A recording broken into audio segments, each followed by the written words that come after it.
नमस्कार, मैं हूं अंजना ओम कश्यप और ब्लैक एंड व्हाइट में आपका स्वागत है। नमस्कार, मैं हूं अंजना 2.0 और मेरी तरफ से भी खबरों के इस विश्लेषण में आपका स्वागत है। साल 2025 एक सख्त टीचर की तरह था। इस साल भारत ने कई चुनौतियों का सामना किया। पहलगाम का आतंकी हमला हुआ, आतंकियों ने हिंदुओं को उनका धर्म पूछकर मारा। फिर इसके बाद भारत ने ऑपरेशन सिंदूर किया। भारत ने इस एक्ट ऑफ टेरर को एक्ट ऑफ वॉर माना, अपनी वॉर डॉक्ट्रिन को बदला। लेकिन इसी के साथ यह भी समझ आया कि अब आतंकवाद का खतरनाक विस्तार हो रहा है। अब पढ़े लिखे डॉक्टर भी आतंकी बन रहे हैं। दिल्ली में आतंकवादी हमला हुआ, 7 डॉक्टर गिरफ्तार हुए। अल फलाह यूनिवर्सिटी में अल-कायदा जैसी प्रयोगशाला चल रही थी। एक तरफ आतंक था तो दूसरी वैश्विक चुनौतियां रहीं।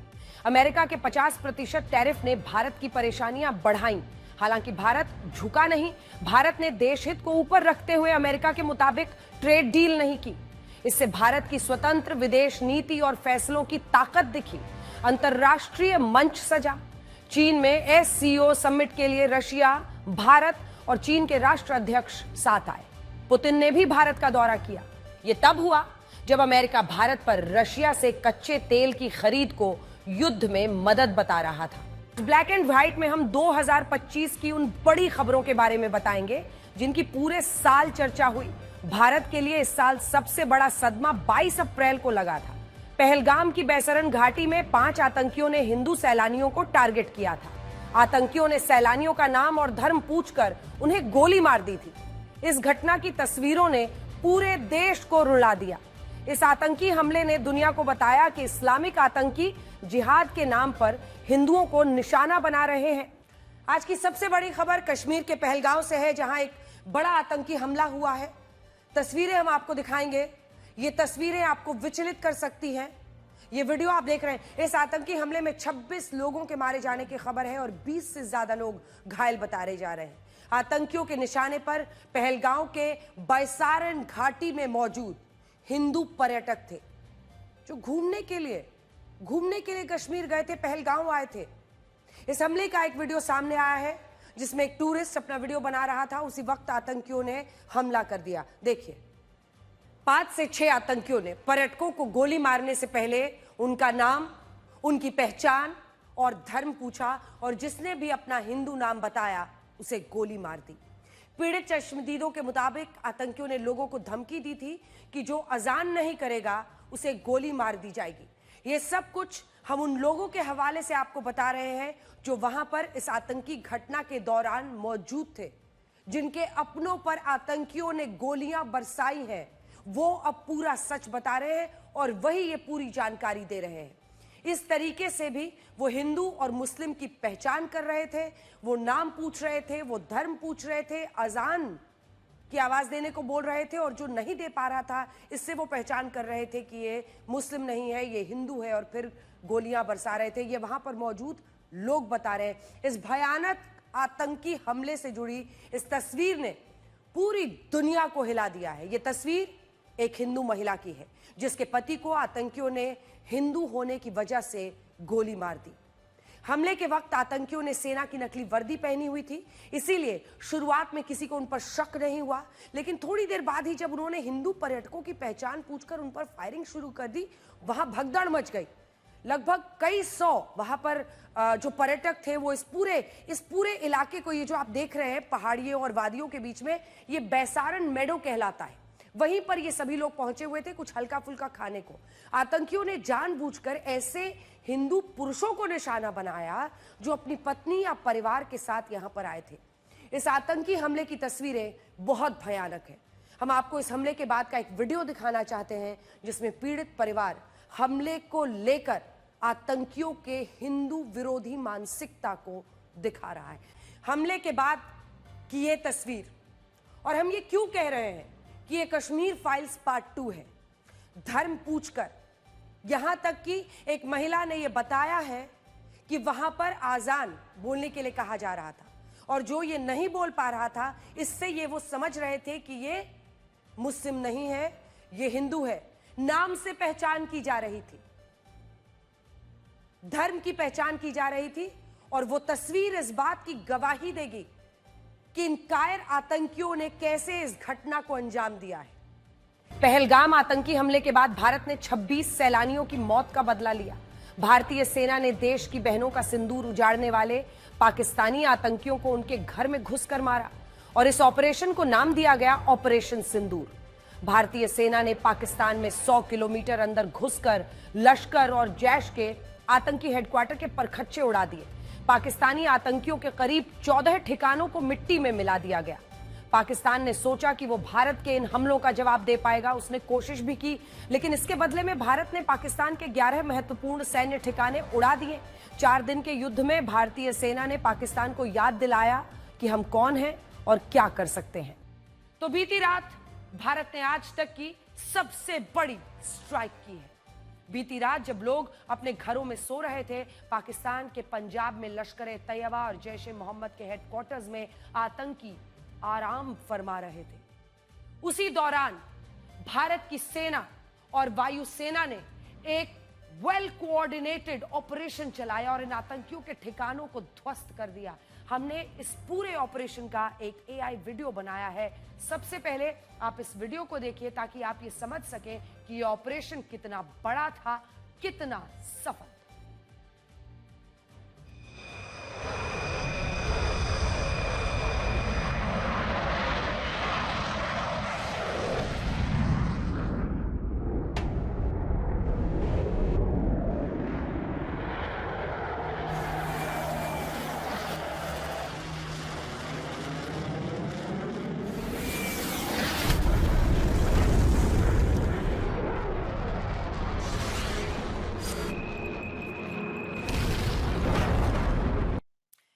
इस सबसे बड़ी स्ट्राइक इसीलिए कहा जा रहा है क्योंकि अभी तक ऐसा हुआ ही नहीं था कि भारत ने कोई हमला सीधे पाकिस्तान के पंजाब पर किया हो। यह ध्यान से सुनिए, क्योंकि पंजाब सबसे समृद्ध प्रांत माना जाता है पाकिस्तान का, सबसे सुरक्षित आतंकियों के लिए। पीओके में तो स्ट्राइक्स होती रही हैं। भारत कहता था कि उसने आतंकियों के ट्रेनिंग कैंप्स पर हमला किया, लेकिन यह पहली बार हुआ है कि भारत ने सीधा पंजाब में स्थित लश्कर-ए-तैयबा जैश-ए-मोहम्मद के हेडक्वार्टर्स पर स्ट्राइक की है और इन स्ट्राइक्स में हिजबुल मुजाहिदीन के 2 ठिकानों पर हमला हुआ है। इन हमलों में आतंकियों के पूरे हेडक्वार्टर्स तबाह हो गए हैं। यह तस्वीर अब देखिए, लश्कर-ए-तैयबा के मुरीद के हेडक्वार्टर्स की तस्वीर है, जिसे भारतीय सेना ने पूरी तरह से मिट्टी में मिला दिया। अब वहां सिर्फ पत्थर है, मलबा बचा है। प्रधानमंत्री मोदी ने कहा था कि अब आतंकवादियों की बची खुची जमीन को मिट्टी में मिलाने का समय आ गया है और ये तस्वीरें इस बात का सबूत है कि आतंक के मुरीद के अड्डे को मिट्टी में मिला दिया गया है। पाकिस्तान के हार को जीत बताने का एक पुराना अनुभव, पुरानी आदत, पुरानी फितरत रही है।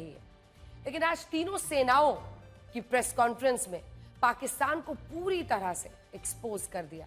सबसे पहले आपको इस प्रेस ब्रीफिंग की एक छोटी सी जरा झलक सुनाते हैं, क्योंकि उसके बाद आपको पता चलेगा कि देश का मूड क्या है।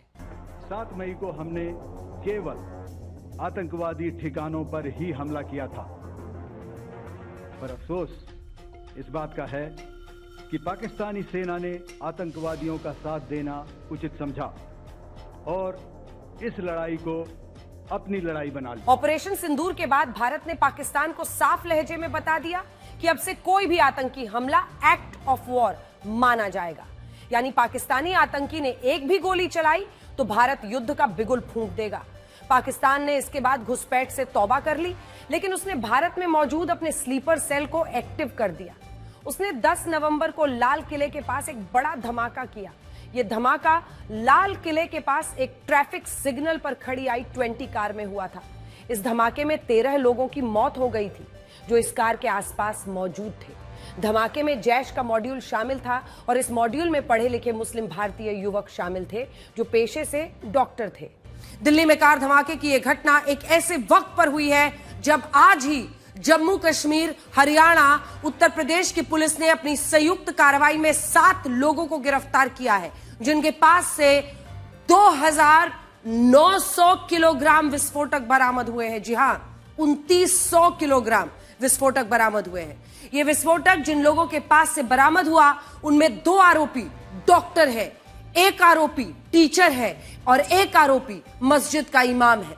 इसके अलावा गुजरात एटीएस ने भी तेलंगाना के एक डॉक्टर समेत 3 संदिग्ध आतंकवादियों को गिरफ्तार किया है।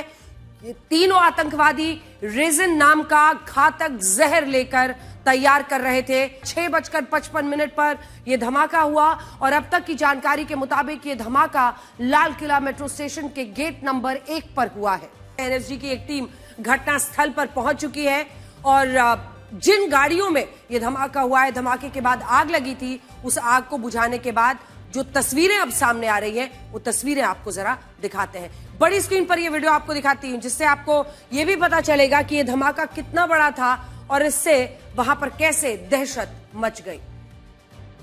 10 नवंबर को लाल किले के पास जो धमाका हुआ, वो धमाका डॉक्टर उमर मोहम्मद ने गिरफ्तारी के डर से आनन फानन में किया था। यह आशंका हम पहले से ब्लैक एंड व्हाइट में आपके सामने रख रहे थे। हमारे सूत्रों का कहना है कि आरोपियों की असली योजना यह थी कि वो अगले महीने 6 दिसंबर को दिल्ली में हमला करने वाले थे और 6 दिसंबर की तारीख इसलिए चुनी गई थी क्योंकि इसी दिन साल 1992 में अयोध्या में बाबरी मस्जिद का विध्वंस हुआ था। तो ये एक बहुत बड़ी जानकारी सामने आ रही है, जिससे ये मामला अयोध्या के राम मंदिर से भी जुड़ता हुआ दिख रहा है और अब कहानी पूरी पलटती हुई दिख रही है। अब जांच एजेंसियों को शक है कि जो डॉक्टर जैश-ए मोहम्मद के इस टेरर मॉड्यूल में शामिल थे, उन्हें अयोध्या के राम मंदिर के नाम पर भड़काया गया था और ये सभी डॉक्टर्स 6 दिसंबर को देश में बड़े हमले की योजना बना रहे थे और इसीलिए इतनी तादाद में ये तमाम एक्सप्लोसिव्स इकट्ठा किए जा रहे थे। उस गुत्थी को ब्लैक एंड व्हाइट में सुलझाने की कोशिश करते हैं जो फरीदाबाद के अल-फलाह यूनिवर्सिटी से जुड़ी हुई है। ये यूनिवर्सिटी, अब इसको लेकर बहुत कौतूहल है। इस बात को गले से उतारना मुश्किल है कि इस यूनिवर्सिटी में जैश के डॉक्टर्स का एक टेरर मॉड्यूल चल रहा था। इसकी लैब से केमिकल्स इकट्ठा करके विस्फोटक बनाया जा रहा था। इस यूनिवर्सिटी के प्रबंधन को और इस बात की कोई जानकारी नहीं थी। इस बात पर जांच एजेंसियों और सरकारों को भी विश्वास नहीं हो रहा और इसीलिए आज से इस यूनिवर्सिटी पर शिकंजा कसना शुरू हो गया है। सबसे बड़ी खबर यह है कि अब केंद्रीय गृह मंत्रालय ने तय किया है कि ईडी इस यूनिवर्सिटी के वित्तीय लेन देन की जांच करेगा और यह देखा जाएगा कि इस यूनिवर्सिटी के पास कहां से पैसा आया, इसने आगे किसे पैसा भेजा। रणनीतिक रूप से उलझे हुए भारत को इस साल आर्थिक रूप से भी दबाने की कोशिशें चलती रही। अमेरिका ने भारत पर 50% टैरिफ लगाया। उसका कहना था कि भारत अगर रूस से कच्चा तेल खरीदता रहेगा तो अमेरिका उस पर ज्यादा टैरिफ लगाएगा। अमेरिका को लगा कि भारत उसकी इन धमकियों से डर जाएगा और उसकी शर्तों पर उसके फायदे वाली ट्रेड डील कर लेगा, लेकिन भारत ने अपने लोगों के हितों की रक्षा करते हुए यह चाल कामयाब नहीं होने दी। आज की सबसे बड़ी खबर यह है कि अमेरिका के राष्ट्रपति डोनाल्ड ट्रंप ने भारत पर टैरिफ की दरों को 25% और बढ़ा दिया है। अब अमेरिका के बाजार में भारत के सामान पर 25% की जगह 50% टैरिफ लगाया जाएगा और इस तरह भारत उन देशों की सूची में सबसे ऊपर आ जाएगा जिन पर सबसे ज्यादा टैरिफ लगाया जा रहा है। पूरी दुनिया में किसी ने ऐसा नहीं सोचा था कि टैरिफ के मुद्दे पर भारत और अमेरिका का टकराव इस हद तक बढ़ जाएगा, लेकिन आज ये हुआ और अब लगता है कि ये टैरिफ की लड़ाई लंबी चलने वाली है। राष्ट्रपति डोनाल्ड ट्रंप ने इस मुद्दे पर एक एग्जीक्यूटिव ऑर्डर पर हस्ताक्षर किए हैं और इसमें यह बताया गया है कि भारत ने रूस से कच्चा तेल खरीदना जारी रखा है, इसीलिए अमेरिका ने भारत पर टैरिफ की दरों को 25% से बढ़ाकर 50% कर दिया है। सबसे पहले आप इन देशों की सूची को देखिए जिनके साथ अमेरिका सबसे ज्यादा व्यापार करता है। इनमें चीन तीसरे नंबर पर है, जो आप सिग्निफिकेंस देखेंगे अलग अलग देशों का। भारत 9वें नंबर पर है, ब्राजील 15वें नंबर पर है। तमाम देश जिनके साथ वो व्यापार करता है, 15वें नंबर पर ब्राजील आपको दिख रहा है, जिनके साथ हम व्यापार, कुल मिलाकर ये 15 देश हैं जिनके साथ व्यापार कर रहे हैं। अब ऐसे में जब आप परिस्थिति को देखेंगे, इस सूची को देखेंगे, तो इसमें यह लिखा है, इस पूरी सूची में अमेरिका के 15 जो ट्रेड पार्टनर्स हैं उसमें देखिए 50%, अमेरिका के जो 15 ट्रेड पार्टनर्स हैं उसमें आप 50% टैरिफ लगा रहे हैं। सबसे ज्यादा टैरिफ कौन कौन से देशों पर अमेरिका लगा रहा है, तो ये 50% है भारत पर, 50% है ब्राजील पर, कनाडा पर जिसके साथ वो इतना व्यापार करता है वहां पर 35% है, चीन पर 34%, 90 दिन का उनको फायदा दे दिया है आगे टालकर, ताइवान के साथ 20%, वियतनाम के साथ 20%, जापान के साथ 15%, जर्मनी के साथ 15%, दक्षिण कोरिया के साथ 15% और यूके यानी इंग्लैंड के साथ 10%। लेकिन सबसे ज्यादा टैरिफ अब दो देश जिस पर वो लगा रहा है, वो दो देश है भारत और ब्राजील। इस वक्त पूरी दुनिया में भारत से ज्यादा टैरिफ किसी देश पर अमेरिका ने नहीं लगाया है। ब्राजील और भारत दोनों पर 50% है, लेकिन ब्राजील अमेरिका के साथ सिर्फ 1.9% यानी 1.9%, लगभग 2% का व्यापार करता है। इसीलिए 50% टैरिफ से ब्राजील का उतना नुकसान नहीं होगा जितना नुकसान भारत का होने वाला है। अगस्त में अमेरिका ने अपने टैरिफ के जरिए भारत पर दबाव बनाने की कोशिश की, तो अगले ही महीने भारत ने अपनी कूटनीति से उसे चौंका दिया। सितंबर में चीन के तियानजिन में एससीओ समिट हुआ। इसमें प्रधानमंत्री नरेंद्र मोदी, रशिया के राष्ट्रपति व्लादिमीर पुतिन और चीन के राष्ट्रपति शी जिनपिंग के बीच दोस्ती और सहयोग की ऐसी तस्वीरें दिखीं जिसने अमेरिका का मुंह बंद कर दिया। भारत और चीन की दोस्ती देखकर अमेरिका में कहा जाने लगा कि उसकी गलत नीतियों ने भारत और चीन को ज्यादा करीब ला दिया है और ये अमेरिका के लिए अच्छी खबर नहीं है। सिर्फ यही नहीं, रशिया से कच्चा तेल ना खरीदने की धमकी देने वाले अमेरिका का भारत और रशिया ने सच से सामना करवाया। प्रधानमंत्री नरेंद्र मोदी और व्लादिमीर पुतिन की गहरी दोस्ती की झलक उस वक्त दिखी जब पुतिन और मोदी ने एक ही कार में यात्रा की। यात्रा की तस्वीरों ने डोनाल्ड ट्रंप को परेशान कर दिया। भारत के प्रधानमंत्री नरेंद्र मोदी, रशिया के राष्ट्रपति व्लादिमीर पुतिन और चीन के राष्ट्रपति शी जिनपिंग के रिश्तों में एक नई सहजता नजर आ रही है। वैसे कूटनीति की दुनिया में तस्वीरों का बहुत महत्व होता है और ये तस्वीरें भी उन्हीं में से एक है जिनमें आप देख रहे हैं, चाहे व्लादिमीर पुतिन हो या फिर शी जिनपिंग जिनसे जाकर पीएम मिलते हैं, एक चर्चा हो रही है। ये तस्वीरें उन्हीं में से एक है जिनमें रशिया, भारत और चाइना का एक सिचुएशन ट्रायंगल दिख रहा है। हम बार बार आपको इसीलिए कह रहे हैं ये सिचुएशन ट्रायंगल है जिसमें भारत ये जानता है कि उसे अपने रिश्ते किस तरह से मनूवर करने हैं अन्य देशों के साथ और कैसे, कौन सी छवि कब विश्व के सामने रखनी है।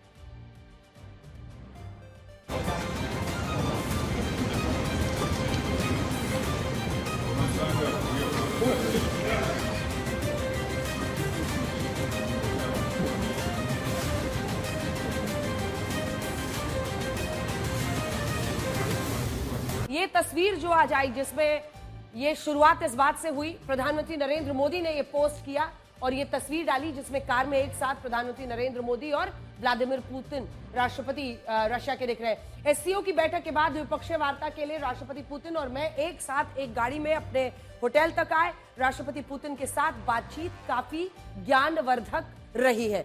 देखिए, आज पीएम ने इस तस्वीर के साथ ये पोस्ट किया और इसी के साथ पूरे विश्व में एक चर्चा शुरू हो गई। एससीओ की बैठक के बाद प्रधानमंत्री मोदी और राष्ट्रपति पुतिन के बीच द्विपक्षीय वार्ता होनी थी और इस दौरान राष्ट्रपति पुतिन चाहते थे कि प्रधानमंत्री मोदी उन्हीं के साथ उनकी कार में बैठकर होटल तक जाएं। हालांकि यहां राष्ट्रपति पुतिन पहले ही बाहर आकर अपनी गाड़ी में बैठ गए थे, इसीलिए उन्होंने अगले 10 मिनट तक प्रधानमंत्री मोदी के बाहर आने का इंतजार किया और ये कहा कि वो प्रधानमंत्री मोदी के साथ ही वहां से रवाना होंगे। इसके बाद जब प्रधानमंत्री मोदी बाहर आए तो दोनों नेताओं ने एक ही गाड़ी से उस होटल तक का सफर तय किया जहां उनकी बैठक होनी थी।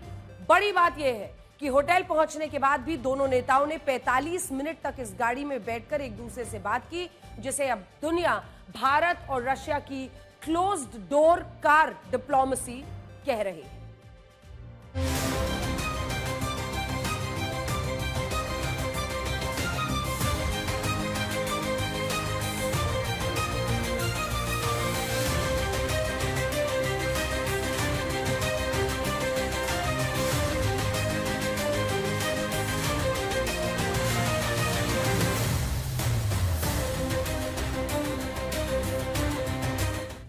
क्लोज डोर कार डिप्लोमेसी क्या होती है, इस पर आज चर्चा पूरे देश में हो रही है। सोशल मीडिया पर हर कोई इसको अपने अपने एक तरीके से इंटरप्रेट कर रहा है। इस गाड़ी को राष्ट्रपति पुतिन का चलता फिरता किला भी कहते हैं, जिसे भेदना लगभग नामुमकिन है। सोचिए, एक तरफ अमेरिका के राष्ट्रपति डोनाल्ड ट्रंप ये सोच रहे थे कि वो भारत पर 50% टैरिफ लगाएंगे, इससे भारत पर दबाव बनेगा, शायद भारत रशिया से दूरी बना लेगा।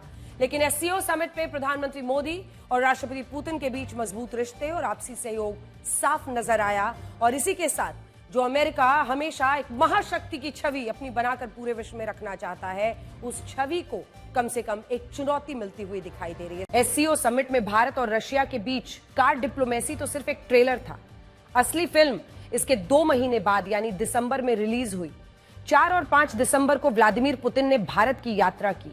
फरवरी 2022 में शुरू हुए यूक्रेन युद्ध के बाद पहली बार रशिया के राष्ट्रपति अपने देश के बाहर किसी आधिकारिक यात्रा पर निकले थे। इसीलिए पुतिन की भारत यात्रा पर पूरी दुनिया की नजर थी। पुतिन ने भारत यात्रा के जरिए अमेरिका और उसके समर्थक देशों को संदेश दिया कि अब से भारत और रशिया की दोस्ती को तोड़ने की कोशिश न की जाए। व्लादिमीर पुतिन के भारत यात्रा में दोनों देशों के बीच कई अहम समझौते हुए, जिसने दोस्ती को और मजबूत किया। आपको यकीन नहीं होगा कि दुनिया के गूगल सर्च में राष्ट्रपति पुतिन का भारत दौरा और इंडिया टुडे ग्रुप को राष्ट्रपति पुतिन का वर्ल्ड एक्सक्लूसिव इंटरव्यू पूरी तरह से छाया हुआ है। कल शाम 6:30 बजे जब राष्ट्रपति पुतिन का विमान नई दिल्ली पहुंचा, तब गूगल के ग्लोबल सर्च रिजल्ट में यह टॉप पर ट्रेंड कर रहा था। इसी तरह कल रात 9 बजे जब राष्ट्रपति पुतिन के सुपर एक्सक्लूसिव इंटरव्यू का आज तक और इंडिया टुडे पर एक साथ साइमल्टेनियस लाइव प्रसारण हुआ, तब भी यह इंटरव्यू गूगल के ग्लोबल सर्च रिजल्ट में टॉप पर ट्रेंड कर रहा था। और इससे आप ये समझ सकते हैं कि पूरी दुनिया की निगाहें इस इंटरव्यू, इस मुलाकात पर टिकी हुई थी और हर कोई राष्ट्रपति पुतिन और प्रधानमंत्री मोदी की इस दोस्ती के बारे में बातें कर रहा है। करण अर्जुन को यह संदेश देते हैं कि भावनाओं में बहकर कर्तव्य छोड़ना धर्म नहीं है, बल्कि सही पक्ष में रहकर संघर्ष करना ही धर्म है। और आप अगर राष्ट्रपति पुतिन से उनका पक्ष जानेंगे तो वो भी यही कहते हैं कि ये युद्ध उन्होंने शुरू नहीं किया और ना ही वो इस युद्ध को जारी रखना चाहते हैं। उनकी दलील यह है कि यूक्रेन को अपनी सुरक्षा का पूरा अधिकार है, लेकिन अगर उसे ये सुरक्षा रशिया की सुरक्षा को खतरे में डालने की शर्त पर मिलती है और वो नेटो देशों का हिस्सा बनता है, तो ऐसे में रशिया आत्मरक्षा में हथियार उठाने के लिए मजबूर हो जाता है। आप इन 2 तस्वीरों को देखिए जिनमें प्रधानमंत्री मोदी और राष्ट्रपति पुतिन की जो कारपूल वाली कूटनीति नजर आती है, जिसमें पहले भी आपने देखा था जब एससीओ समिट था। 1 सितंबर की वो तस्वीर है जब चाइना में एससीओ समिट के दौरान राष्ट्रपति पुतिन और प्रधानमंत्री मोदी एक ही कार में द्विपक्षीय मुलाकात के लिए रवाना हुए थे और उस वक्त राष्ट्रपति पुतिन के प्रधानमंत्री मोदी के लिए 10 मिनट अपनी कार में जानकारी मिली थी कि उन्होंने कहा कि ये प्लान नहीं था, मैं वहां पर था और फिर वो आए और हम लोगों ने कहा कि साथ ही चलते हैं और प्रधानमंत्री नरेंद्र मोदी से बात करने के लिए मेरे पास हमेशा बहुत कुछ होता है, ये उन्होंने हमें इंटरव्यू में भी बताया था।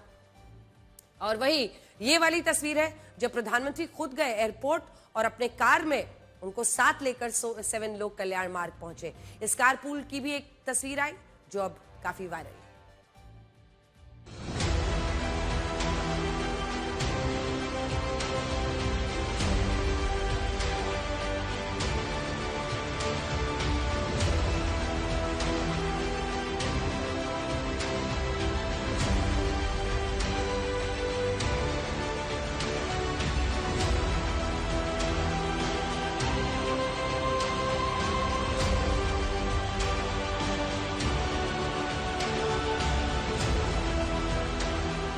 व्लादिमीर पुतिन की भारत यात्रा से पहले आज तक और इंडिया टुडे ने न्यूज इंडस्ट्री में एक बड़ा धमाका किया।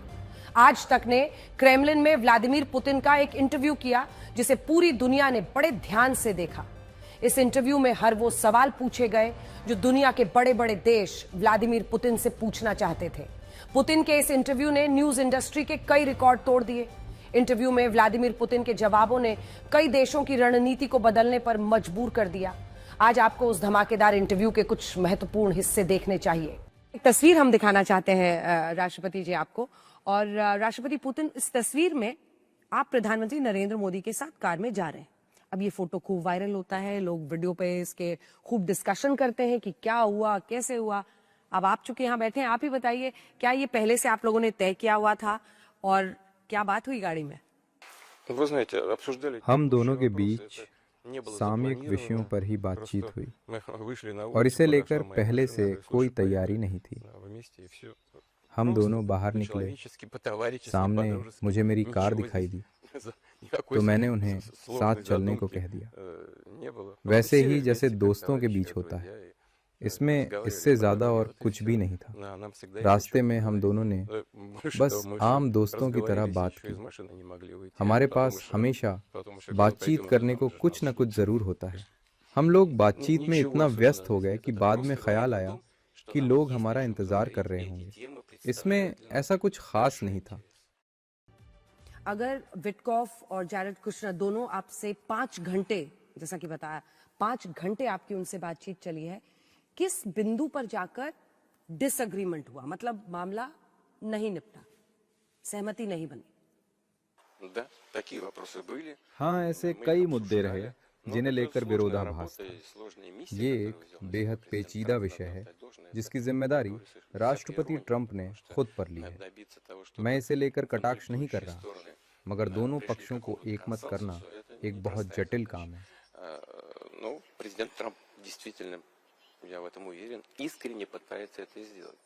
हालांकि मैं मानता हूं कि राष्ट्रपति ट्रंप सचमुच इसका हल चाहते हैं, और तभी हमने एक एक बिंदु पर सिलसिलेवार बात की, ऐसे हर मुद्दे पर जिसे लेकर हम सहमत या असहमत थे।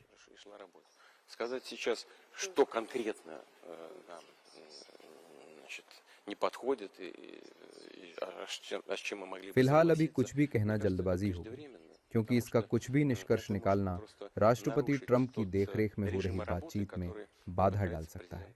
उनके कूटनीतिक प्रयास जारी हैं। उन्होंने पहले यूक्रेन के प्रतिनिधियों से बात की, इसके बाद वो यूरोप गए, फिर वो हमारे पास आए, और इसके बाद वो यूरोपीय हितधारकों और यूक्रेन के प्रतिनिधियों से दोबारा बात करेंगे।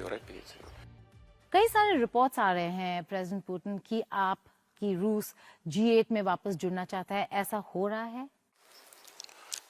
नहीं, आप ये बहुत दिलचस्प जवाब आप दे रहे हैं। मतलब इसकी कल्पना करना मुश्किल है कि आप खुल के कह रहे हैं कि आपको G8 में कोई इंटरेस्ट नहीं है, मतलब G7 से वापस G8 बने और आपको हिस्सेदारी मिले। Да. Дело вот в чем. Дело в том, что я когда-то так случилось, я сейчас не буду вдаваться в детали. ये एक दिलचस्प टिप्पणी है और आप सही कह रहे हैं। मैं इस विषय पर बिल्कुल स्पष्ट हूँ। देखिए, सच बात यह है कि मैं इन बैठकों में जाना बहुत पहले ही बंद कर चुका था। ये पहली बात है। दूसरी बात, मैं सच में नहीं समझ पाता कि G7 देश खुद को G7 क्यों कहते हैं। G यानी ग्रेट, यानी बड़े।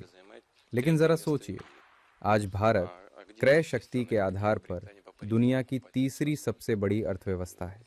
तो फिर क्षमता के लिहाज से यूके या कुछ और देशों की स्थिति क्या है? मुझे ये थोड़ा विचित्र लगता है, लेकिन ठीक है, उनका अधिकार है खुद को जो कहना चाहे। हाँ, इन देशों की अर्थव्यवस्थाएं हाईटेक हैं, उनकी नींव मजबूत है, ये बिल्कुल सही है। लेकिन इसके बावजूद वैश्विक अर्थव्यवस्था में उनकी हिस्सेदारी लगातार घट रही है, और ये रुझान आगे भी जारी रहेगा, क्योंकि ये उनकी सरकारों की गलत नीतियों का प्रत्यक्ष परिणाम है। जैसे जर्मनी को देखिए, 3 साल से मंदी में है। फ्रांस कठिन हालात में है, मंदी के बिल्कुल करीब, और यही स्थिति कई अन्य प्रमुख अर्थव्यवस्थाओं की भी है। लेकिन ये भी सच है कि G7 अभी भी एक महत्वपूर्ण मंच है। वो काम करते हैं, चर्चा करते हैं, फैसले लेते हैं। उन्हें शुभकामनाएं, उनका भला ही हो। लेकिन फिर भी एक समय आया जब मैंने इन बैठकों से पूरी तरह दूरी बना ली, और ये यूक्रेन की घटनाओं की वजह से नहीं था, बल्कि कुछ और कारण थे जिन पर मैं अभी विस्तार में नहीं जाना चाहता। खैर, हम अपने अमेरिकी साझेदारों को इस बारे में पहले ही बता चुके हैं। तो आप ये कह रहे हैं कि जो आपकी स्टीव विटकॉफ और जैरेड कुशनर से मुलाकात हुई, जो कि 5 घंटे चली, उसमें आपके सामने ये प्रपोजल आया था कि G8 फिर से हो जाए और आप उसमें शामिल हो जाए, और आपने इससे इनकार कर दिया कि आपको इसमें रुचि नहीं है, इंटरेस्ट नहीं है? Просто возникла эта тема сама по себе. Я объяснил господину Виткофу, почему я в свое время... नहीं, ये विषय बस सामने आ गया। देखिए, मैंने स्टीव विटकॉफ को समझाया कि मैंने पहले G8 की बैठकों में जाना क्यों बंद किया। सच कहूँ तो कोई प्रस्ताव ही नहीं आया, बल्कि जब ये विषय आया तो मुझे वो समय याद आया जब मैंने वहाँ जाना बंद किया था। वो 2012 का समय था, रूस में राष्ट्रपति चुनाव के बाद। फिर मैं एक बार कुछ समय के लिए गया और फिर उसके बाद नहीं गया। हाँ, ये एक प्लेटफॉर्म है, ठीक है, इसे काम करने दीजिए, लेकिन आप जानते हैं दूसरे बड़े संगठन भी सामने आ रहे हैं, जैसे ब्रिक्स, SCO और G20 अभी भी सक्रिय हैं, और हम इन सभी प्लेटफॉर्म्स में हिस्सा ले रहे हैं। हमें इसके खिलाफ कोई आपत्ति नहीं।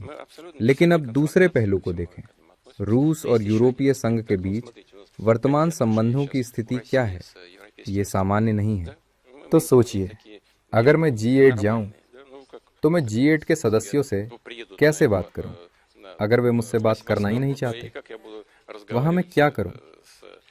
खैर, हम शायद इस पर बाद में बात करेंगे।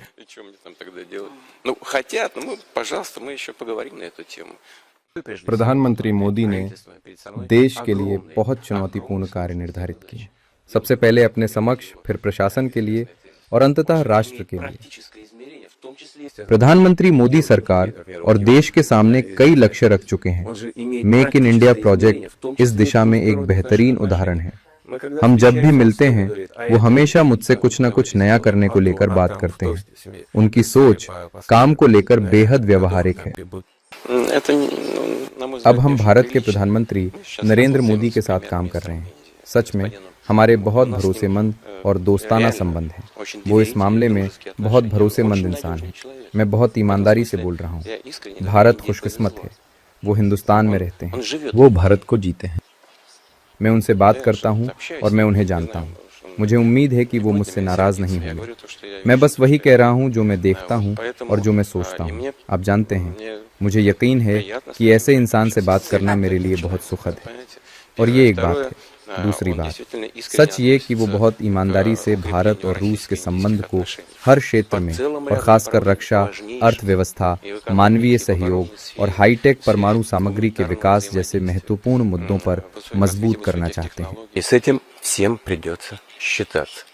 भारत आज एक शक्तिशाली देश है और वो पहले की तरह ब्रिटिश शासन के अधीन नहीं है।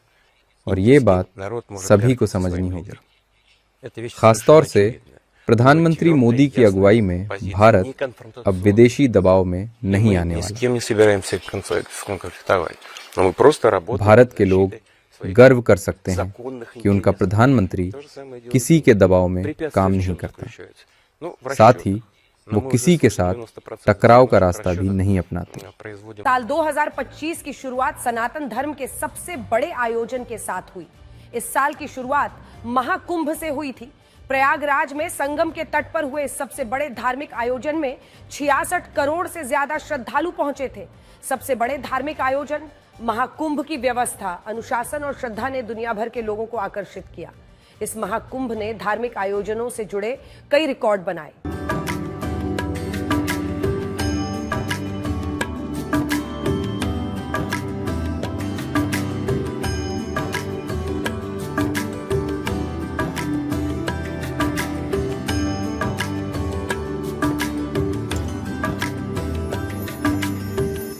आज आखिरी स्नान है इधर का, तो हम लोग नहा के जा रहे हैं। माघी पूर्णिमा बहुत जरूरी होती है।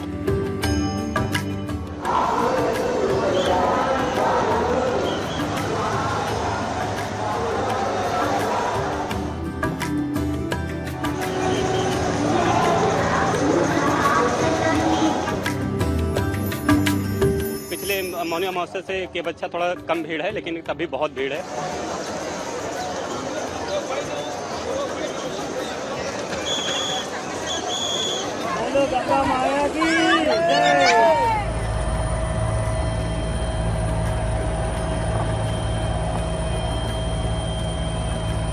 साल 2025 की 12 जून की तारीख कोई नहीं भुला पाएगा, क्योंकि इस दिन अहमदाबाद में एयर इंडिया का एक विमान हादसे का शिकार हो गया था।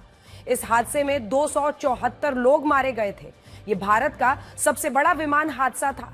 एयर इंडिया का विमान अहमदाबाद एयरपोर्ट से टेक ऑफ करते ही क्रैश हो गया था और वो एक मेडिकल कॉलेज की बिल्डिंग पर गिरा था। इस हादसे में विमान में सवार 241 और मेडिकल कॉलेज में मौजूद 33 लोग मारे गए थे।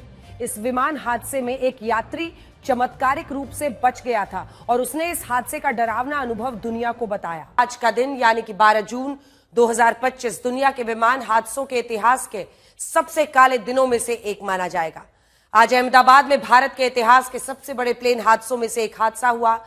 आज इस हादसे पर पूरी दुनिया से दुख जताया जा रहा है। सबसे पहले आपको इस सबसे बड़े प्लेन हादसे का अपडेट दे देते हैं।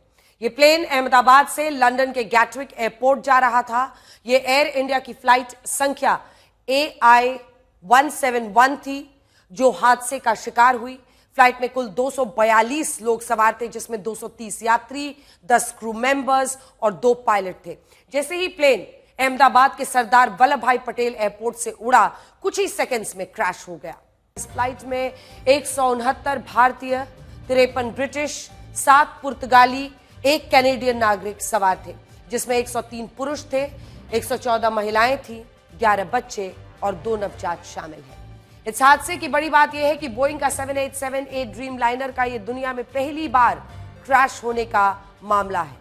वैसे तो इस हादसे के कुछ वीडियो भी आए हैं जिनमें हादसा होता हुआ दिख रहा है। विमान एयरपोर्ट से जैसे ही उड़ा, तुरंत वो हादसे का शिकार हो गया। वीडियो में दिख रहा है कि कैसे विमान के नीचे गिरते ही आग लग गई। हमने आर्टिफिशियल इंटेलिजेंस की मदद से इस हादसे का एक सीक्वेंस तैयार किया है, जिसे आपको देखना चाहिए।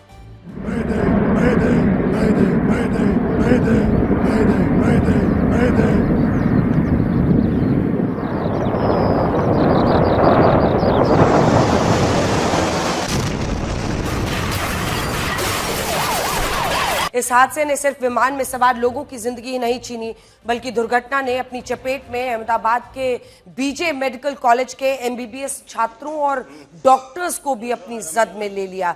ये जो तस्वीरें आप देख रहे हैं वो बहुत चौंकाने, हैरान करने वाली है। एयर इंडिया का जो ये बोइंग 787 दुर्घटना के बाद सबसे पहले बीजे मेडिकल कॉलेज की मेस बिल्डिंग में, दरअसल जो कॉलेज है, मेडिकल कॉलेज है, वो तो अलग परिसर में, हॉस्पिटल के परिसर में है, यहां पर हॉस्टल था।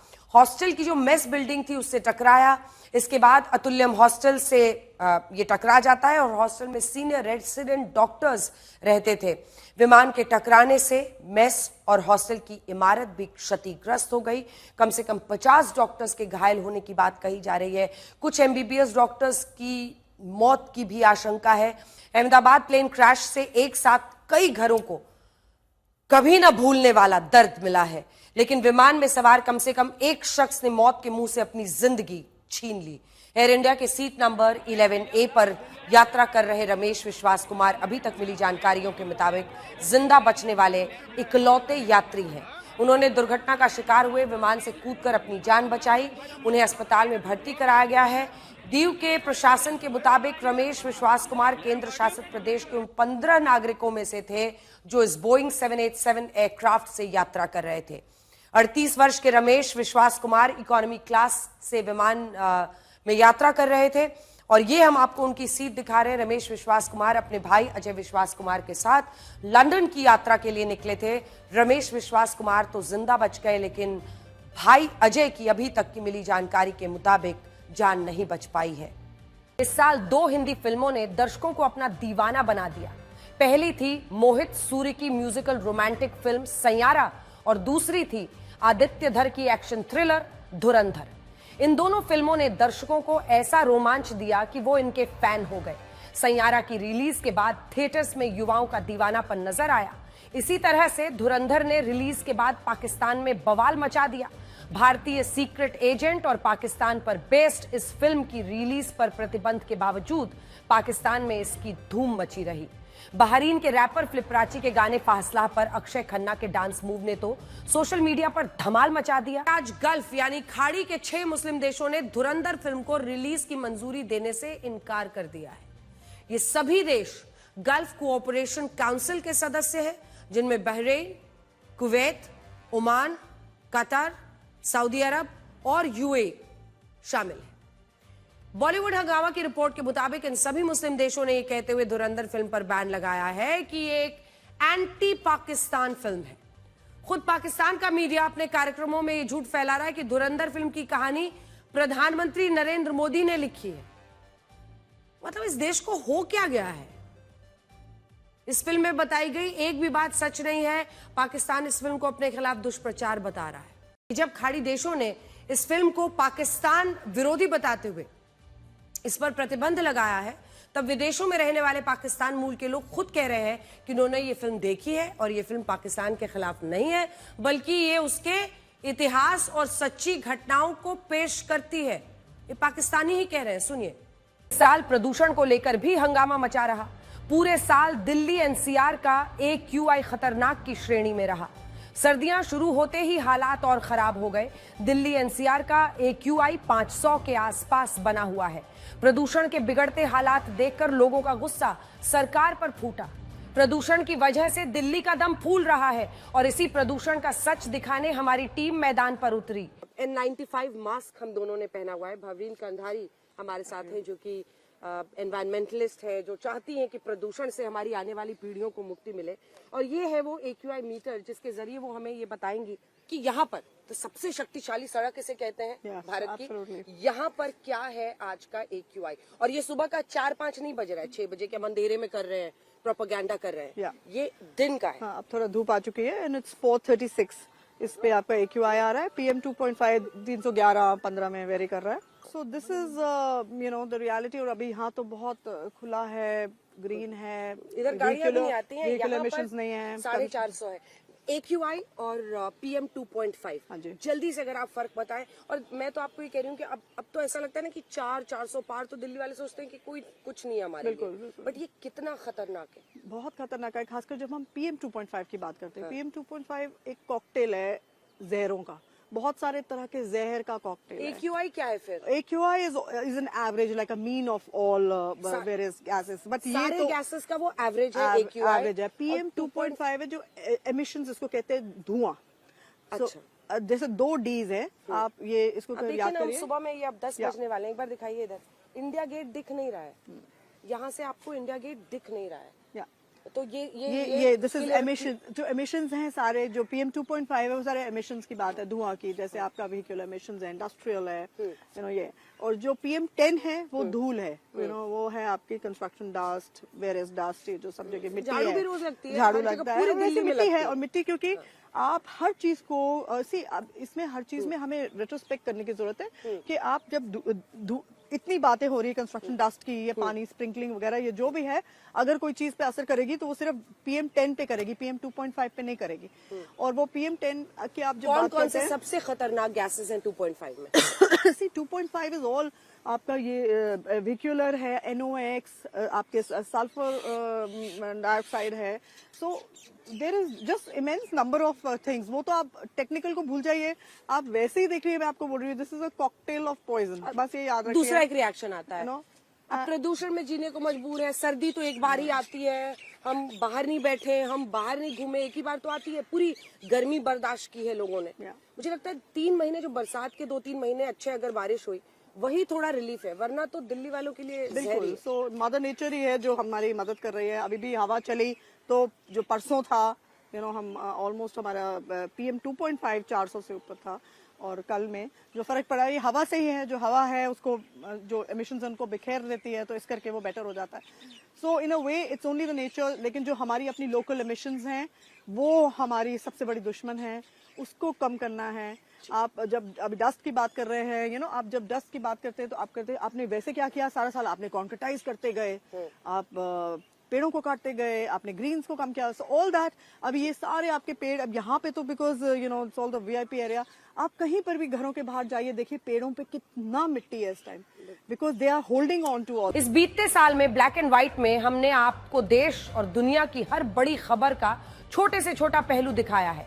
हमने सच को चाशनी में डुबो कर नहीं परोसा, बल्कि उसे जिस का तस आपको दिखाया। आने वाले नए साल में भी हम आपको इसी तरह से खबर और उसके पीछे का सच ब्लैक एंड व्हाइट में ही दिखाएंगे। कोई लाग लपेट नहीं, बस खबर और उसका हर पहलू आपके सामने रखेंगे। आपको नए साल की बहुत बहुत शुभकामनाएं। अब हमारी मुलाकात होगी कल रात 9 बजे। नमस्कार।